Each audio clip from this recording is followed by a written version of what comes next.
मैं तो चिराग हूँ तेरे आशियाने का, मैं तो चिराग हूँ तेरे आशियाने का, कभी ना कभी तो बुझ जाऊंगा। आज शिकायत है तुझे मेरे उजाले से, आज शिकायत है तुझे मेरे उजाले से, कल अंधेरे में बहुत याद आऊँगा। तो जय माता दी बच्चों, हम लोग मैथ का सिंपल कंसेप्ट सीखेंगे, अंधेरे में याद आते रहेंगे तो बात की बात है। पहले क्वेश्चन पे आ जाती है कि आरबी एनटीपीसी तो यानी कि इसमें आया हुआ प्रीवियस क्वेश्चन है। क्वेश्चन है कि एक वस्तु को 1875 रुपये में बेचने पर अर्जित लाभ उस वस्तु को 1385 रुपये में बेचने पर होने वाली हानि के बराबर है। इसका बेसिक कंसेप्ट तो आप देख चुके हैं, इसको डायरेक्ट बनाने का तरीका, क्योंकि वो कंसेप्ट है, कंसेप्ट तो आप देख लिए। डायरेक्ट जब भी रहेगा एक चीज़ कि जिससे सीपी दिया गया है, क्रय मूल्य दिया रहेगा, क्रय मूल्य जिसे है, क्रय मूल्य जो होता है।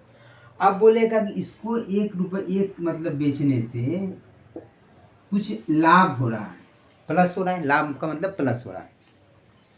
जितना लाभ हुआ उसको SP2 यानी दूसरा विक्रय मूल्य दे देगा में बेचने पे हानि के बराबर होगा, मैंने इसमें x घटाएंगे तो इसके यहाँ पहुँच जाएगा।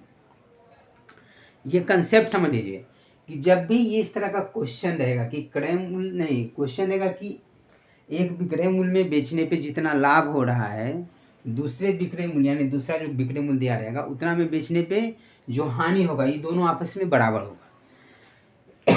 मतलब क्या कि क्रय मूल्य तो बीच में रहेगा, जितना जोड़े तक पहला विक्रय मूल्य के पास पहुंचे, फिर उसमें अगर क्रय मूल्य में उतना ही घटा दे तो दूसरा विक्रय मूल्य के पास पहुंच जाएंगे।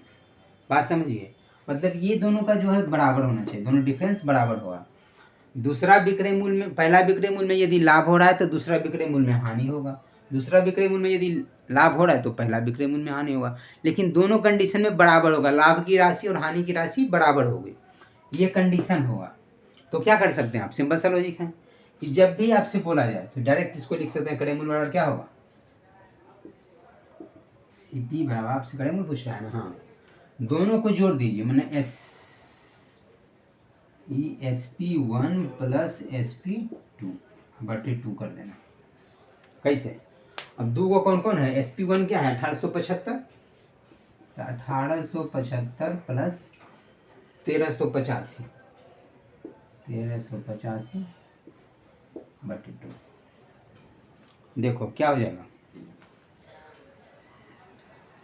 5 5 10 का 0 बाकी 1, 8 7 15 1 16 का 6 बाकी 1, 18 3 21 1 22 10 32 बटे 2 से काटेंगे तो क्या होगा, 16 दूना 32, 30 दूना 60, 1630 रुपये, 1630 रुपये यानी option number see the right answer for this question.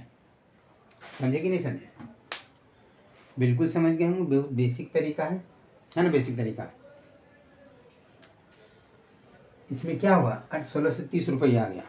अब 1630 रुपये आने का मतलब क्या हुआ कि अगर हम पहला कंडीशन देखें 1875 में 1630 गया तो कितना आ जाएगा, 5 7 में 3 गया 4, 8 में 6 गया 2, 245।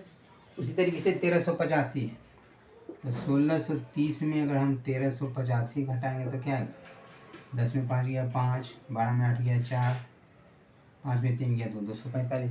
दोनों कंडीशन में ये जो है ये बराबर होना चाहिए, तो दोनों कंडीशन में बराबर है। बस ये कंसेप्ट समझ लीजिए कि जब भी रहेगा कि जितना बेचने से जितना लाभ हो रहा है दूसरे विक्रय मूल्य में बेचने पे उतना ही हानि हो रही है, तो दोनों को जोड़ के 2 से डिवाइड दे देंगे, सिंपल सा लॉजिक, आंसर आ गया 1630 रुपये right answer for this question. Basic भी आप देख चुके हैं, इससे जस्ट पहले से होता है, तो इस तरीके से आप आराम से बना सकते हैं। तो हम लोग मिलते हैं नेक्स्ट वीडियो में नेक्स्ट के साथ। Thank you so much.